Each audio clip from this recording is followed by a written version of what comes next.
Asian paints जो कि paint industry का लीडर है, उन्होंने अपने Q3 FY23 के रिजल्ट्स कल अनाउंस किए हैं। जैसा कि हमने अपने पिछले वीडियो में डिस्कस किया था कि पेंट इंडस्ट्री के मार्जिन्स यहाँ से इम्प्रूव होने जा सकते हैं एंड ऐसा सिमिलर ट्रेंड हमें देखने को मिला है एशियन पेंट के रिजल्ट्स में। तो आइए बात करते हैं एशियन पेंट्स के Q3 FY23 रिजल्ट्स के डिटेल्ड एनालिसिस की।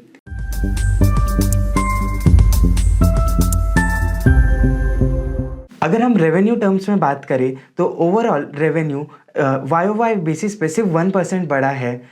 इसका एक मेन रीज़न ये है कि जो डेकोरेटिव बिजनेस है वो इतना अच्छा परफॉर्म नहीं कर पाया है। एंड जैसा कि हमने लास्ट वीडियो में भी डिस्कस किया था कि एक्सटेंडेड मॉनसून के वजह से और शॉर्टर दिवाली पीरियड के वजह से जो सेल्स रहे वो काफ़ी ज़्यादा इम्पैक्टेड थे अक्टूबर के मंथ में। एंड उसके बाद नवंबर में कंपनी के मैनेजमेंट ने बोला कि थोड़ा सा रिकवरी दिखने लगी थी सेल्स के फ्रंट पे। एंड फिर दिसंबर में एक डबल डिजिट ग्रोथ दिखने मिला है डेकोरेटिव बिजनेस में, यानी कि जो पेंट्स कंपनी प्रोड्यूस करती है उसमें। अगर हम एबिडा मार्जिन की बात करें तो सिक्वेंशली एबिडा मार्जिन 16% से लेके 20% तक के बढ़ गए हैं। एंड इसका की रीज़न यही है कि जो रॉ मटेरियल साइड पे डिफ्लेशन है वो कंपनी के लिए एक अच्छी तरह से प्ले आउट हो रहा है। अगर हम मार्जिन्स की ग्रॉस मार्जिन्स की बात करते हैं तो कंपनी की ग्रॉस मार्जिन्स जो Q2 FY23 में 35.6% थी वो आगे जाके यानी कि Q3 में 38.7% हो गई। मैनेजमेंट ने ये भी कहा है कि जो 7% का मटेरियल डिफ्लेशन देखा है Q3 में, उसका बेनिफिट पूरी तरह से Q3 में देखने को नहीं मिला है बिकॉज कुछ हाई कॉस्ट इन्वेंट्रीज थी जो Q3 में जाके सेल हुई है। लेकिन इसका ये भी इंटरप्रिटेशन है कि आने वाले समय में यानी कि Q4 और उसके बाद Q1 FY24 में कंपनी के मार्जिन्स और ज़्यादा इम्प्रूव हो सकते हैं।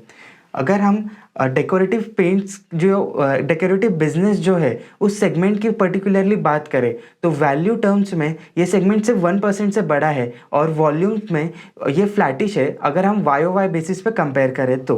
अगर हम होम डेकोर बिजनेस की बात करें तो कंपनी के किचन और बाथवेयर बिजनेस का थोड़े प्रेशर में देखने को मिल रहे हैं इस क्वार्टर में। अगर हम किचन बिजनेस की बात करें तो रेवेन्यू कॉन्ट्रैक्ट हुआ है 7% से, जबकि बाथ बिजनेस में 11% का रेवेन्यू कॉन्ट्रैक्शन दिखा है YOY बेसिस पे। अगर हम बाथवेयर बिजनेस के PBT मार्जिन्स की बात करें तो बाथवेयर में PBT 1 करोड़ का लॉस रिपोर्ट किया है कंपनी ने और वही किचन बिजनेस में 6 करोड़ का लॉस रिपोर्ट किया है। लेकिन जो कंपनी के रीसेंट एक्विजिशन से बाथवेयर होम डेकोर में वो White Teak and Weather Seal, तो वाइट टीक जो बिजनेस है उसमें कंपनी ने 9 मंथ्स में 73 करोड़ का रेवेन्यू जनरेट किया है, जबकि बिफोर एक्विजिशन जो लास्ट पूरे साल का रेवेन्यू था यानी कि FY22 का वो सिर्फ 58 करोड़ था। एंड अगर हम सिर्फ Q3 की बात करें तो Q3 में 29 करोड़ का रेवेन्यू जनरेट किया है इस बिजनेस में, तो एक स्ट्रॉन्ग ट्रैक्शन यहाँ पे देखने को मिल रहा है।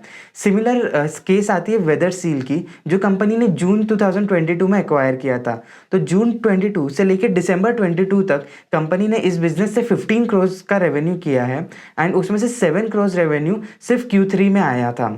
और अगर हम कंपेयर करें कि FY22 में ये बिजनेस ने सिर्फ 14 करोड़ का रेवेन्यू जनरेट किया था। अगर हम वाइट टीक और वेदर सील की बात करें तो कंपनी ने जब इन्हें अपने ब्यूटीफुल होम स्टोर्स में इनकॉर्पोरेट किया ये सारे प्रोडक्ट्स, तो उसके वजह से डिमांड काफ़ी स्ट्रांग होने लगी एंड ये काफ़ी अच्छा प्ले आउट हो रहा है कंपनी के ओवरऑल पर्सपेक्टिव के लिए। नेक्स्ट मूव ऑन करते हैं हम कंपनी के इंटरनेशनल बिजनेस की तरफ। ओवरऑल इंटरनेशनल बिजनेस काफ़ी अच्छा परफॉर्म कर रहा है क्योंकि अफ्रीका मिडल ईस्ट में कंपनी ने जो रीजन्स पहले परफॉर्म नहीं कर रहे थे वहाँ रिकवरी देखी है। लेकिन कुछ कंसर्निंग इश्यूज रहे हैं जो अगर एशियन बिजनेस है स्पेसिफिकली बांग्लादेश और श्रीलंका, तो इन दोनों कंट्रीज़ में परफॉर्मेंस कम रहा है।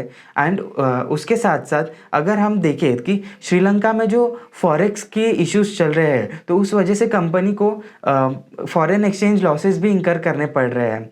ओवरऑल अगर हम देखें तो एशियन पेंट ग्लोबल जो बिजनेस है वो 2% से उसका रेवेन्यू इंक्रीज हुआ इस क्वार्टर में on a YOY basis.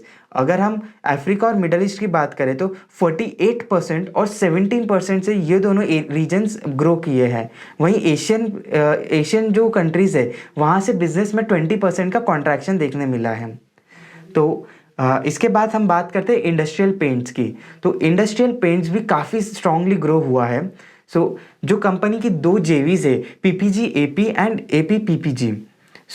PPG AP जो कि ऑटोमोटिव बिजनेस में ज़्यादा केटर करता है, तो वहाँ पे बहुत स्ट्रॉन्ग हमें रिकवरी देखने मिली है। 24% ऑफ वाई ग्रोथ दिखने मिला है रेवेन्यू टर्म्स में, और 126% का पीबीटी ग्रोथ देखने मिला है ऑन अ वाई बेसिस।